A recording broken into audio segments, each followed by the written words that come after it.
चुनाव से पहले सत्ताधारी दल और विरोधी दल में विकास कार्य का क्रेडिट लेने की होड़ मची हुई है। महागठबंधन सरकार के समय स्वीकृत हुई योजनाओं का आरजेडी विधायक शिलान्यास कर रहे हैं और तेजस्वी यादव को इसका क्रेडिट दे रहे हैं।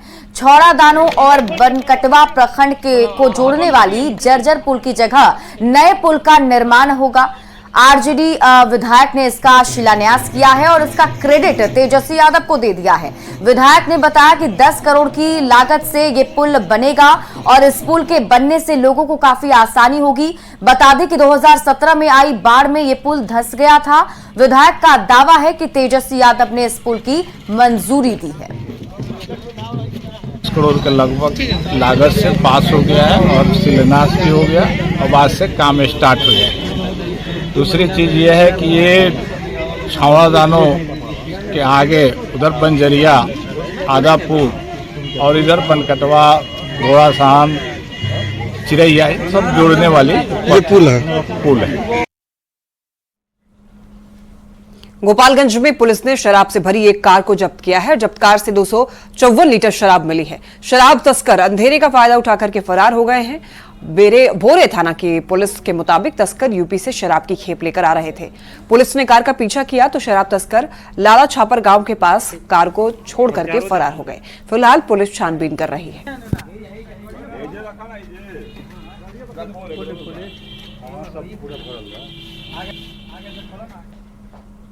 खबर गोपालगंज से है, जहां पुलिस ने जुआ के अड्डा पर छापेमारी कर ताश खेल रहे 8 लोगों को गिरफ्तार किया है। नगर थाना पुलिस ने भोजपुरवा गांव के एक मकान में छापेमारी कर बड़ी कार्रवाई की है। गिरफ्तार लोगों के पास से 2,77,000 रुपए कैश के साथ ही 7 मोबाइल और 2 बाइक भी जब्त किए गए हैं।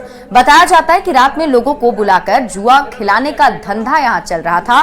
पुलिस की छापेमारी में सभी पकड़े गए।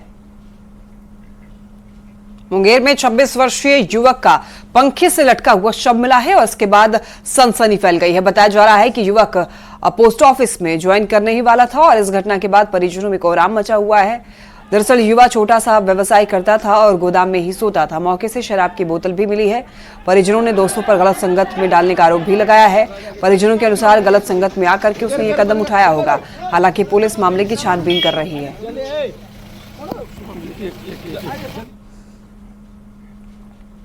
वहीं बोकारो के गोदाई बांध तालाब में 2 बच्चों की डूबने से मौत हो गई है। ये दोनों बच्चे सरस्वती मूर्ति के विसर्जन के लिए जुलूस के साथ गए थे, तभी तालाब में डूबने से दोनों की मौत हो गई। मृतकों में स्वर्णकार मोहल्ले के 15 वर्षीय राजू और 18 वर्षीय शिव के नाम शामिल हैं। इस घटना से पूरे मोहल्ले में मातम पसर गया है। विसर्जन के लिए महावीर चौक तालाब है और काली मंदिर के पीछे गोदाई बांध तालाब है। वो विसर्जन के दौरान गड्ढा बहुत ज्यादा था, लोग घुस गया, फंस गया और दोनों की मृत्यु हो गई। क्या क्या नाम है दोनों का? राज सोनकर नाम है और एक शिवू सोनकर नाम। रामगढ़ के मांडू अंचल में वन भूमि पर अवैध रूप से चल रहे काल कारखाने की जमीन की जमाबंदी डीसी ने रद्द कर दी है। वहीं आपको बता दें कि डीएफओ की रिपोर्ट पर डीसी ने 11 कारखानों को नोटिस जारी किया था। कांग्रेस ने इस मामले में ईडी और सीबीआई से जांच कराने की मांग की है।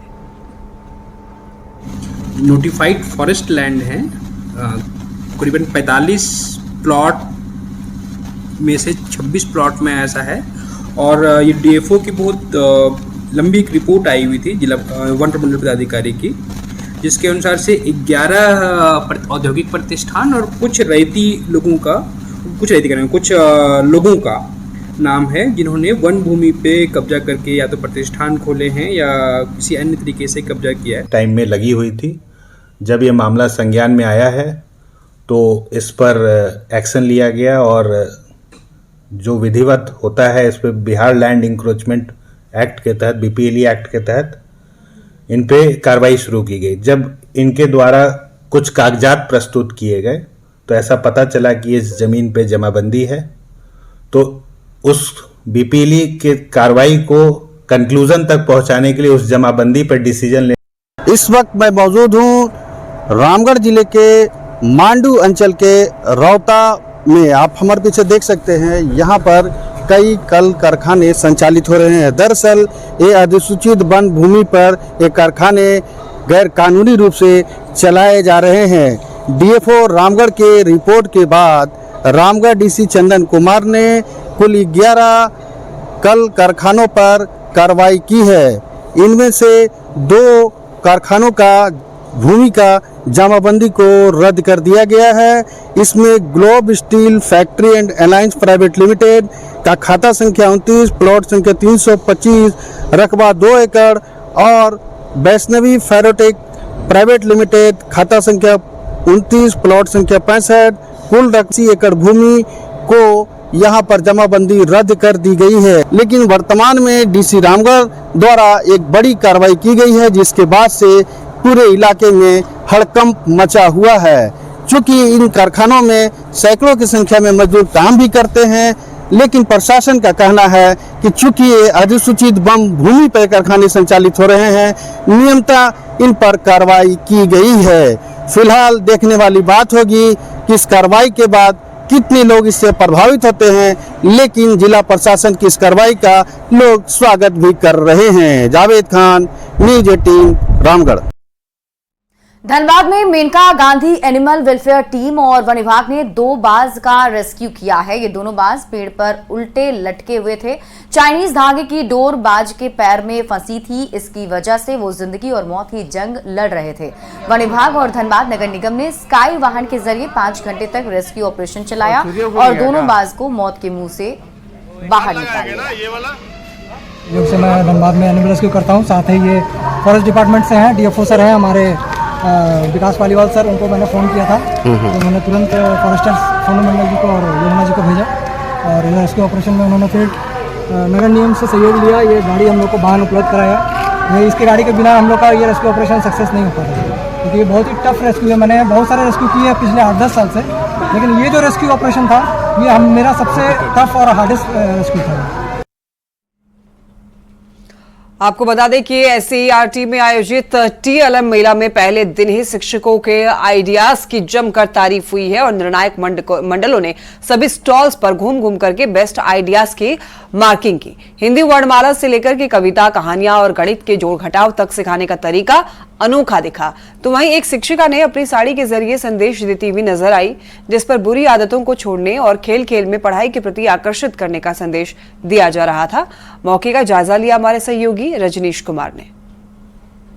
आरटी की तरफ से पहली बार राजधानी पटना में टीएलएम मेला का आयोजन किया गया है, जिसमें राज्य भर से 358 शिक्षक जो हैं चयनित हुए हैं और सभी मेला में पार्टिसिपेट करने के लिए पहुंचे हैं। यानी 2 दिवसीय यह मेला है और देख सकते हैं कि अलग अलग तरीके से जो इनोवेटिव आइडियाज़ है, जो अलग अलग अनुभव है, उसको शिक्षकों ने कार्टून के जरिए हो या अलग अलग जो तरीके हैं चित्र के जरिए या कला के जरिए यहाँ पर प्रस्तुत करने का काम किया है। तो हम इस वक्त सीधी बातचीत करेंगे। प्राइमरी डायरेक्टर हैं मिथिलेश मिश्रा, जो टीचर्स के काउंटर पर पहुँचे हैं स्टॉल पर। सर, क्या लग रहा है, किस प्रकार का आइडिया दिखाई?